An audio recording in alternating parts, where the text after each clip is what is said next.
మీరు ఐఫోన్ వాడుతున్నారా? అందులో ఇప్పుడున్న iOS వర్షన్ ఎంత తెలుసా? బహుశా 18 పాయింట్ సంథింగ్ అయి ఉంటుంది. త్వరలోనే కొత్త అప్డేట్ వస్తుంది. కోర్స్ కొత్త అప్డేట్ వచ్చినప్పుడు ఫోన్ పనితీరు మెరుగుపడుతుంది. కొత్త ఫీచర్లు కూడా వస్తాయి. బాగానే ఉంది కదా. కానీ ఇప్పుడు యాపిల్ వాళ్ళు ఒక పెద్ద బాంబు పేల్చారండి. మా రాబోయే iOS వర్షన్ 19 కాదు 26 అని ప్రకటించారు. అరే షాక్ అయ్యారా? అయ్యే ఉంటారు. అదేంటి 19, 20, 21, 22, 23, 24, 25 ఇలా వర్షన్లన్నీ ఏమైపోయినట్టు? కాకెత్తుకుపోయిందా అని డౌట్ కూడా వచ్చిందా? నిజమే, మీరు అనుకున్నట్లు ఇది కొంచెం గందరగోళంగానే ఉంది. కానీ దీని వెనక ఒక సీరియస్ విషయం కూడా ఉందండి. క్రేజ్ కోసమో, కన్సిస్టెన్సీ కోసమో, కమర్షియల్ అవసరాల కోసమో వర్షన్ నంబరుతో టెక్ కంపెనీలు డ్రామాలు ఆడడం కొత్తేం కాదు. మరి ఈ టెక్ వర్షన్ డ్రామా సంగతి ఏంటో చూద్దామా?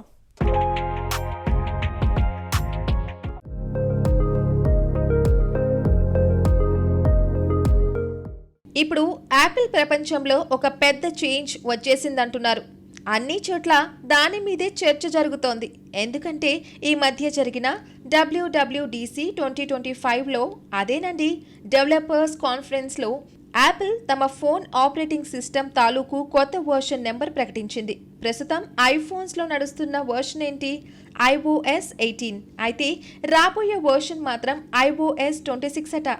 అరే ఇదేంటి, మధ్యలో iOS 19 నుండి 25 వరకు ఉన్న వర్షన్లు ఏమైపోయాయి అని కొందరు కంగారు పడ్డారు. సింపుల్గా చెప్పాలంటే ఇప్పుడు యాపిల్ వాళ్ళ వర్షనింగ్ సిస్టమే మారిపోయింది. అంటే యాపిల్ తన ఆపరేటింగ్ సిస్టమ్ వర్షన్లకు పేరు పెట్టే విధానాన్ని మార్చుకుందన్నమాట. ఇకపైన ఆపరేటింగ్ సిస్టమ్ వర్షన్ని సంవత్సరానికి లింక్ అవుతుంది. అందులో కూడా మళ్ళీ ఓ నెంబర్ ఎక్స్ట్రా ఉంటుంది. అంటే ఏంటి? 2025వ సంవత్సరంలో విడుదలయ్యే iOS వర్షన్ 25 కాదు 26 అవుతుంది. కార్ల మోడల్స్ మాదిరిగా ఈ సంవత్సరం రిలీజ్ అయిన దానికి రాబోయే సంవత్సరం నంబర్ ఇస్తారన్నమాట. కొత్త కారు మోడల్స్ చూడండి, 2025 చివరిలో విడుదలైనా అది 2026 మోడల్గా చలామణి అవుతుంది. అలా అన్నమాట. iOS 18 తర్వాత ఏకంగా 26 వచ్చేస్తుంది అనేసరికి చాలా మంది గ్రేట్ అన్నారు. అన్ని నెంబర్లు జంప్ చేసేసరికి యాపిల్ ఫోన్లో ఏదో అద్భుతం జరిగిపోతుందనుకుని మురిసిపోయారు. తీరా విషయం తెలిసాక ఉసురనక తప్పలేదు. ఓస్, ఫోన్లో గొప్ప మార్పేమీ రాదన్నమాట. నెంబర్ సిస్టంలో మాత్రమే మార్పు జరిగిందా? అరెరే అని చల్లబడిపోయారు. అంటే iOS 19 వస్తే ఏ ఫీచర్లు ఉండేవో అవే ఫీచర్లు ఇప్పుడు iOS 26లో ఉంటాయన్నమాట. అంతే, అంతకు మించి మరేం లేదు. కానీ దీనినే ఒక ఘనమైన ముందడుగులాగా యాపిల్ తన WWDC 2025 ఈవెంట్లో చాలా గొప్పగా ప్రకటించుకుంది. ఐఫోన్ మాత్రమే కాదు, Mac OS, Apple Watch OS, iPad OS, Apple TV OS అన్నీ ఇదే ధరలో నడుస్తాయట. సరే, డివైస్ల తాలూకు వర్షన్ నెంబర్లతో ఆటలాడడం, క్రేజ్ కోసం కస్టమర్ల మైండ్స్తో గేమ్స్ ఆడడం ఈ టెక్ కంపెనీలకి కొత్తేమీ కాదు. అసలు ఈ వర్షన్ నెంబర్ల గారడి అనేది యాపిల్ మాత్రమే చేస్తుందనడము తప్పే. నిజానికి ఇలాంటి గారడీల విషయంలో మైక్రోసాఫ్ట్ చాలా సీనియర్ అని చెప్పాల్సి ఉంటుంది. వాళ్ళ చరిత్రను చూస్తే ఈ నెంబర్ల ఆటోలో వాళ్ళు ఎప్పుడు ముందున్నారని మనకి అర్థమవుతోంది. మైక్రోసాఫ్ట్ మొదట్లో తమ విండోస్ ఆపరేటింగ్ సిస్టమ్కు మామూలు నెంబర్లే పెట్టేది. విండోస్ 1, విండోస్ 2, విండోస్ 3 ఇలా. కానీ ఆ తర్వాత హఠాత్తుగా విండోస్ 3 తర్వాత విండోస్ 95 వచ్చేసింది. ఈ విండోస్ 95 అనేది అప్పట్లో మైక్రోసాఫ్ట్ వాళ్ళ మోస్ట్ క్రేజీ ఆపరేటింగ్ సిస్టమ్గా పేరు తెచ్చుకుంది. అంతకుముందు విండోస్ 3, విండోస్ 3.1 అనే వర్షన్లు జనంలో వాడుకలో ఉండేవి. ఆ తర్వాత డైరెక్ట్గా 95 వర్షన్ వచ్చేసరికి జనానికి మతిపోయింది. అరే, నేరుగా 3 నుంచి 95కి వెళ్ళిపోయారేంటి? ఆపరేటింగ్ సిస్టమ్ అనేది ఒక్కసారిగా 92 వర్షన్లు అప్గ్రేడ్ అయిపోవడం ఏంటి అని తెగ డిస్కస్ చేసుకున్నారు. కానీ చివరికి తేలిందేంటి? అంతలేదు. కేవలం 1995 అనే సంవత్సరంలో రిలీజ్ చేయడం వల్ల మాత్రమే కొత్త ఆపరేటింగ్ సిస్టమ్కి విండోస్ 95 అని పేరు పెట్టారని తేలింది. ఉత్సాహం మొత్తం పోయి ఉసురనాల్సి వచ్చింది. సరే, విండోస్ వాళ్ళు ఆ తర్వాత సంవత్సరాల నెంబర్ గేమ్ కొంతకాలం నడిపారు. 1998లో విండోస్ 98 తెచ్చారు. మళ్ళీ 2000లో విండోస్ 2000 తెచ్చారు. అదే టైంలో విండోస్ మీ అని మరొక OS కూడా రిలీజ్ చేసి అది కూడా విండోస్ 2000కి సమానమే, కానీ అది హోమ్ వర్షన్ అని అన్నారు. కానీ ఆ తర్వాత ఏమైందో ఏమో మళ్ళీ సంవత్సరాల నెంబరింగ్ పద్ధతిని మార్చేశారు. అటుపైన ప్రతి ఆపరేటింగ్ సిస్టమ్కి ఒక్కో పేరు పెట్టడం మొదలుపెట్టారు. గొప్ప ఎక్స్పీరియన్స్ ఇచ్చే వర్షన్ అంటూ విండోస్ ఎక్స్పీ అనే ఆపరేటింగ్ సిస్టమ్ పట్టుకొచ్చారు. అది సక్సెస్ అయిందనుకోండి, కానీ ఆ తర్వాత విండోస్ విస్టా అంటూ మరొకటి తెచ్చారు. అదో పెద్ద డిజాస్టర్. ఇప్పటి వరకు మైక్రోసాఫ్ట్ చరిత్రలోనే అతిపెద్ద అటర్ ఫ్లాప్ అది. చూస్తేనే చిరాకొచ్చే ఆపరేటింగ్ సిస్టమ్ అది. మరి ఇంకేముంది, విస్టా అలా ఘోరమైన దెబ్బతినేసరికి మళ్ళీ తోక ముడిచి నెంబర్ల పద్ధతిలోకి వచ్చారు.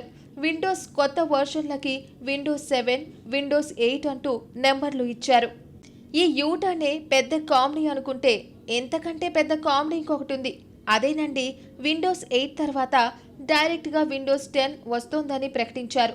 అరే ఇదేంటి, విండోస్ 8 తర్వాత విండోస్ 9 కదా రావాలి, 10 రావడం ఏంటి అని అప్పట్లో చాలామంది యూజర్లు, టెక్ నిపుణులు తలలు పట్టుకున్నారు.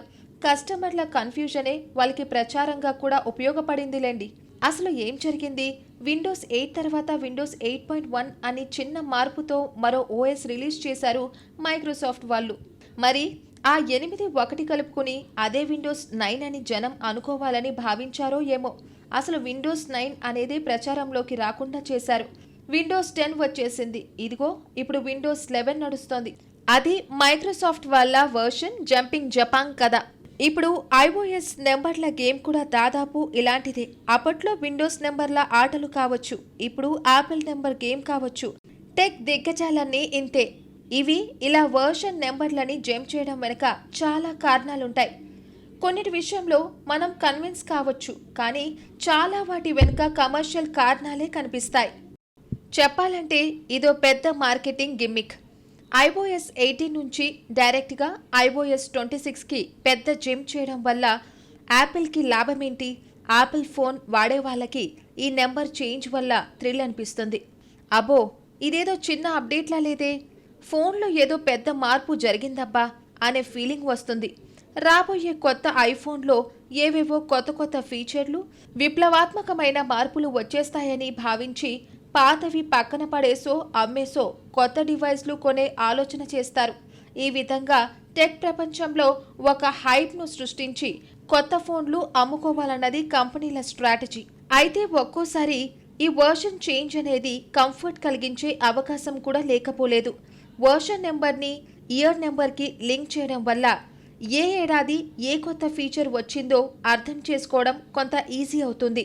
వర్షన్ సిస్టమ్ని ఇలా చేంజ్ చేయడం వెనుక కొన్నిసార్లు టెక్నికల్ కారణాలు కూడా ఉంటాయనుకోండి. ఫర్ ఎగ్జాంపుల్, ఒక్కోసారి ఆపరేటింగ్ సిస్టమ్ కోడ్లో వర్షన్ నెంబర్ కారణంగా ప్రాబ్లమ్స్ రావచ్చు. అలాంటప్పుడు వర్షన్ మార్పు తప్పదు. ఫర్ ఎగ్జాంపుల్, మైక్రోసాఫ్ట్ సంస్థ విండోస్ 9ని జంప్ చేసేయడానికి ఇలాంటి టెక్నికల్ కారణమని కొందరు అంటూ ఉంటారు. నిజంగానే టెక్నికల్ సమస్యల వల్ల వర్షన్ నెంబరింగ్ సిస్టమ్ మార్చడం తప్పనిసరి అయిపోతే దానిని మనం అర్థం చేసుకోవచ్చు. కానీ చాలాసార్లు దీని వెనుక కమర్షియల్ కారణాలు, బ్రాండ్ బిల్డింగ్ రీజన్స్ మాత్రమే ఉంటాయి. ఉదాహరణకి, ఒక ఆపరేటింగ్ సిస్టమ్కి చెడ్డ పేరు వచ్చిందనుకోండి, ఆ చెడ్డ పేరు తుడిచేసుకోవడానికి పేర్లు మారుస్తాయి కంపెనీలు. ఇంతకు ముందు చెప్పినట్టు మైక్రోసాఫ్ట్ వాళ్ళు విండోస్ విస్టా తర్వాత నెంబర్లలోకి మారడానికి కారణం ఆ ఆపరేటింగ్ సిస్టమ్ పెద్ద ఫెయిలియర్ కావడమే. ఫెయిల్ అన్న ఆ పేరును జనం పూర్తిగా మర్చిపోయేలా చేయడానికి మైక్రోసాఫ్ట్ నేమ్ సిస్టమ్ తీసేసి విండోస్ 7 అంటూ మళ్ళీ నెంబర్లోకి వచ్చింది. అది క్లియర్గా ఒక మార్కెటింగ్ ట్రిక్. డియర్ కస్టమర్స్, మీకు ఫలానా వర్షన్ నచ్చలేదా? డోంట్ వరీ, మీకోసమే మేము ఓఎస్ మొత్తం మార్చేశాం. ఇక ఇది పాతది కాదు, సరికొత్త వర్షన్ అంటూ జనాన్ని నమ్మించడం కోసమే ఈ గిమ్మిక్స్. మొత్తం మీద యాపిల్ అయితే ఏంటి, విండోస్ అయితే ఏంటి, ఈ టెక్ దిగ్గజాలన్నీ నెంబర్లతో, పేర్లతో ఆటలాడుకుంటూ కస్టమర్ల మైండ్స్తో కూడా ఆటలాడుతూ ఉంటారు. తోచినప్పుడు నెంబర్లు పెట్టడం, ఆ తర్వాత సంవత్సరాల పేర్లు తీసుకురావడం, ఆ తర్వాత నేమ్స్, ఇంకో సిరీస్, మళ్ళీ నెంబర్లకు రావడం, ఇలా రకరకాల జంపింగ్లు, గిమ్మిక్లు చేస్తూ ఉంటారు. ఈ నెంబర్ల గారడికి వేరే రీజన్స్ కొన్ని ఉన్నప్పటికీ ముఖ్య కారణం కంపెనీల వ్యాపార ప్రయోజనాలే. ఎప్పటికప్పుడు కొత్తదనం ఉన్నట్టు చూపించడం, యూజర్లను ఆకర్షించడం, మీడియాలో చర్చకు దారితీయడం, ఇవన్నీ కూడా ఈ స్ట్రాటజీ వెనుక కారణాలే.